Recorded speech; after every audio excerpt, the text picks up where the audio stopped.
Halo semua, selamat datang kembali di channel Mori Sentosa.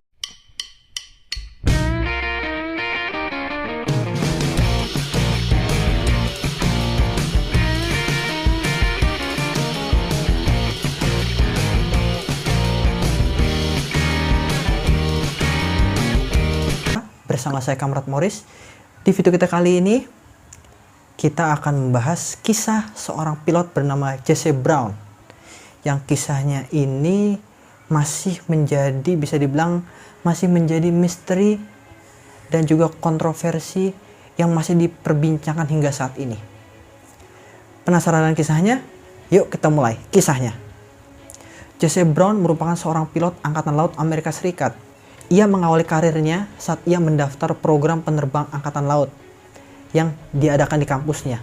Dan ternyata Jesse Brown lulus tes tertulis dengan nilai yang terbaik dan juga mendapatkan nilai teratas pada tes fisiknya yang akhirnya ia diterima pada program tersebut dan menjadi kadet kulit hitam pertama di Angkatan Laut Amerika Serikat. Dan ternyata juga Jesse Brown pada tahun 1947 lulus sebagai sarjana teknik arsitektur dari universitasnya. Jesse Brown merupakan pilot Afrika Amerika pertama yang disematkan lencana sayap emas yang merupakan kebanggaan pilot Angkatan Laut Amerika Serikat. Dan Jesse Brown juga merupakan pilot Afrika Amerika pertama yang turun langsung ke medan tempur padahal waktu itu umurnya baru menginjak 22 tahun. Semasa hidupnya, Jesse Brown memiliki seorang sahabat yang merupakan seorang pilot bernama Letnan Thomas Hartner. Yang mereka berdua ini sama-sama berada di kesatuan yang sama, yakni kesatuan VF-32. Namun, selama perjalanan karirnya di kesatuan VF-32, ternyata ada sebuah kisah menyedihkan yang menyelimuti Jesse Brown. Kisah tersebut berawal saat itu Jesse Brown bersama Tom Hartner dan rekan-rekannya yakni Carol Mohring, Matty Good, kemudian Bill Cunning dan juga Bo Lavery ditugaskan di atas kapal induk USS Leyte untuk menjalankan sebuah misi dari White House. Namun mereka semua ini harus menjalani serangkaian tes agar bisa mengikuti misi tersebut. Salah satunya yakni mendaratkan pesawat tempur Vought F-4U Corsair di atas kapal induk USS Leyte dengan benar. Dan Jesse Brown beserta rekan-rekannya berhasil mengikuti tes tersebut. Dan namun beberapa bulan kemudian peristiwa menyedihkan ini pun terjadi. Saat itu Carol Mohring ditunjuk untuk terbang mengetes alat giroskop yang baru saja diganti oleh mekanik, apakah alat ini berfungsi dengan baik atau tidak. Kemudian Carol Mohring terbang dan ternyata alat ini berfungsi dengan baik, tidak ada kendala apapun. Dan begitu Carol Mohring akan mendarat di atas kapal induk, ternyata pesawat yang dikemudikan oleh Carol Mohring mengalami kendala dan hilang kendali yang menyebabkan pesawat yang dikemudikan oleh Carol Mohring jatuh di laut yang menyebabkan Carol Mohring dinyatakan tewas pada peristiwa tersebut. Dan peristiwa tersebut terjadi di lepas laut Sisilia, Italia pada tanggal 22 Mei 1950. Jesse Brown beserta rekan-rekannya Tom Hartner dan kawan-kawan banyak menjalankan berbagai misi, terutama misi yang dijalankan saat pecahnya Perang Korea. Jesse Brown dan rekan-rekannya banyak terlibat dalam pertempuran saat Perang Korea terjadi. Total kurang lebih Jesse Brown beserta rekan-rekannya telah menjalani kurang lebih sekitar 20 misi. Namun salah satu misi pada pertempuran di Perang Korea menyebabkan pesawat Jesse Brown tertembak oleh senjata anti-aircraft milik Cina yang menyebabkan Jesse Brown harus melakukan pendaratan darurat. Namun pendaratan darurat ini malah menyebabkan Jesse Brown terjebak di pesawat tersebut karena kaki Jesse Brown terjepit oleh dashboard pesawat dan Jesse Brown mengalami kedinginan karena suhu udara di wilayah tersebut mencapai -9 derajat Celcius. Sebagai teman, Tom Huntner nekat melakukan pendaratan tepat tidak jauh berada di lokasi jatuhnya pesawat Jesse Brown.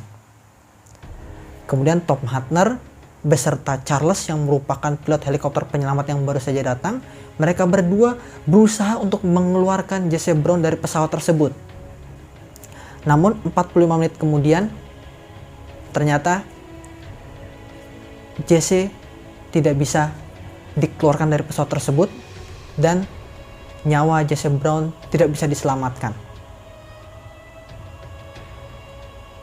Dan sebagai bentuk rasa persahabatan, Tom Huntner menemani Jesse Brown hingga akhir hayatnya di pesawat tersebut.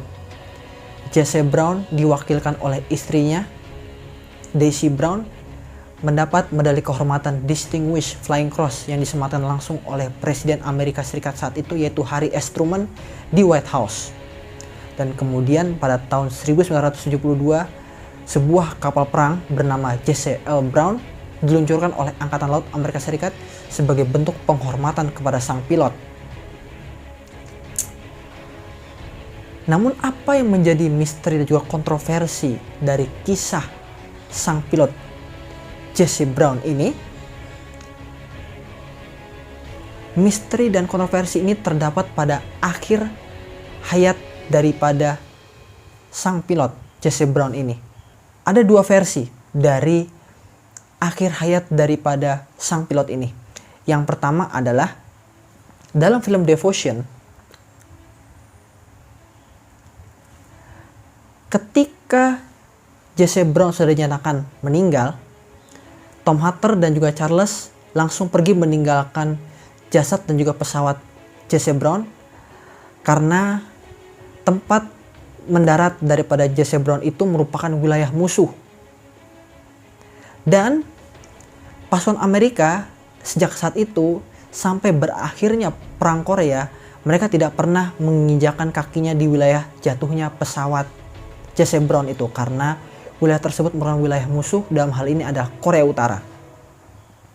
Makanya Tom Huntner semasa hidupnya, ia selama puluhan tahun terus berusaha untuk memulangkan jasad Jesse dari Korea Utara.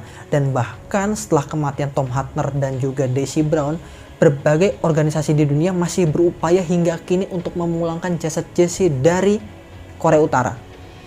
Jadi bisa diasumsikan bahwa hingga film Devotion tayang pada tahun 2022, bahkan mungkin hingga saat ini, jasad Jesse Brown sampai saat ini belum dipulangkan dari Korea Utara. Dan bisa diasumsikan bahwa berarti jasad Jesse Brown masih ada. Kemudian versi yang kedua adalah ketika Jesse Brown telah dinyatakan tewas pada pertempuran tersebut, Kapten Thomas Sisson itu memerintahkan 7 pesawat untuk terbang ke lokasi jatuhnya pesawat Jesse Brown tersebut untuk melakukan funeral flight atau warriors funeral sebagai bentuk penghormatan kepada tentara yang gugur di medan pertempuran.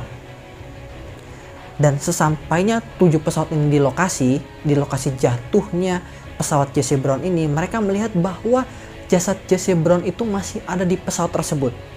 Namun pakaiannya sudah dilucuti oleh pihak musuh. Dan akhirnya mereka menembakkan bom napalm yang menyebabkan pesawat tersebut terbakar dan pesawat Jesse pun ikut terbakar di dalamnya.